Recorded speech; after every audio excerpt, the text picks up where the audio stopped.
शहर तो जैसे जाग रहा था।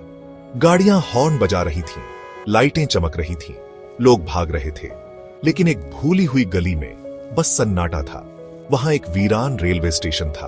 पत्थरों के बीच से घास उगाई थी। हर तरफ धूल ही धूल थी। यह स्टेशन कभी बहुत भव्य हुआ करता था। एक घंटा घर आसमान की तरफ इशारा कर रहा था। ऊंची खिड़कियां दूर की यात्राओं का वादा करती थीं। अब घड़ी रुक चुकी थी, खिड़कियां बंद थीं। बस भूतों को ही इसकी रौनक याद होगी। लियो, एक जवान लेखक, इस स्टेशन पर आ पहुंचा। वो अपने लिए नई कहानी ढूंढ रहा था। शहर का शोर उसके लिए दीवार बन गया था। उसे कुछ अलग चाहिए था। उसने स्टेशन के ठंडे पत्थर को छुआ। उसकी रीढ़ की हड्डी में सिहरन दौड़ गई। रात के सन्नाटे में एक दूर की सीटी गूंजी। लियो ने आवाज की तरफ देखा। अंधेरे से एक ट्रेन निकली। ऐसी ट्रेन उसने पहले कभी नहीं देखी थी। इंजन चमक रहा था, पीतल और चांदी से जड़ा हुआ। डिब्बों के अंदर से रोशनी चमक रही थी। यह थी मिडनाइट एक्सप्रेस। कहते थे कि यह साल में सिर्फ एक बार आती है। यह यात्रियों को उनके सपनों की सैर कराती है। लियो किसी अनजानी शक्ति से खींचा चला गया और ट्रेन में चढ़ गया। स्वागत है साहब, आपके सपने आपका इंतजार कर रहे हैं। अंदर का नजारा शानदार था। मखमली सीट्स, क्रिस्टल के गिलास, जादू का एहसास हर तरफ फैला हुआ था। ट्रेन आराम से चल पड़ी। हर यात्री ने अपनी आंखें बंद कर ली। वे सब सपनों की दुनिया में खो गए।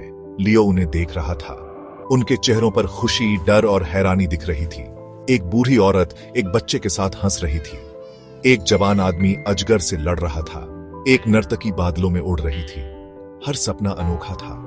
हर सपना एक कहानी थी जो सुनाई जानी बाकी थी। लियो ने अपने अंदर एक बदलाव महसूस किया। उसके लेखक के बंधन टूट गए। नए नए विचार आने लगे। वो अपने आसपास के चेहरों में कहानियां देखने लगा। ट्रेन की यह यात्रा उसका अपना सपना बनती जा रही थी, प्रेरणा का सपना। ट्रेन धीमी हो गई। खिड़कियों से शहर की रोशनी दिखने लगी। सफर खत्म हो रहा था।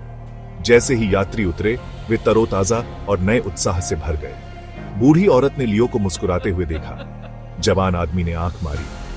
घंटाघर ने आधी रात का समय बताया। शहर जश्न में डूब गया। आतिशबाजी से आसमान रंगीन हो गया। यह एक नया साल था, एक नई शुरुआत, शहर के लिए और लियो के लिए।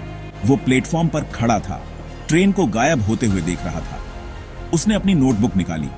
उसकी उंगलियां पन्नों पर दौड़ने लगी। शब्द बह निकले, उन सपनों से प्रेरित होकर जिन्हें उसने देखा था। वो भूला हुआ स्टेशन उसे एक ऐसी रात में ले आया था जिसे वो कभी नहीं भूलेगा। उसे उसकी प्रेरणा मिल गई थी।